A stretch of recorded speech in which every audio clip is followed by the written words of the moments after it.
Ramai yang selalu tanya Alia kan, Utan King bila nak keluarkan storage box warna hitam? Utan King bila nak keluarkan barangan warna hitam? Ni Kak Abang, kita dah keluarkan dah. Warna hitam siap. Collaboration dengan Marvel lagi. Okey, Kak Abang kalau tak beli, Alia tak tahu nak cakap apa lagi. Untuk kita punya storage box ni Kak Abang, kita ada yang 30 liter yang paling kecil dan 50 liter yang paling besar. Okey, untuk video kali ni Alia nak tunjuk kita punya storage box ni, dia boleh lipat tau untuk kali ni. Jom Alia tunjuk macam mana dekat Kak Abang.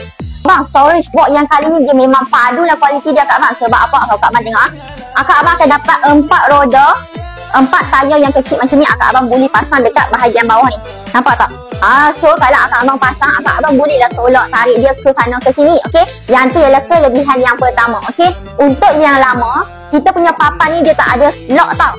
Untuk yang lama punya dia tak ada lock, tapi sekarang kita dah buat lock dia dah. So kalau Kak Abang terbalikkan, dia tak akan jatuh dah dia punya papan box ni. Okey, yang tu kelebihan yang kedua. Jom Alia tunjuk, dia kali ni boleh lipat pula tau. Lepas tu kelebihan yang ketiga, dekat bahagian depan ni boleh buka tau. So Kak Abang boleh lah ambil barang dari bahagian depan ataupun dari bahagian belakang. Kita punya storage box ni Kak Abang ada logo Utan King dan juga Marvel untuk Spider-Man punya dekat bahagian belakang tau. Alia tunjuk, dia kali ni boleh lipat pula tau.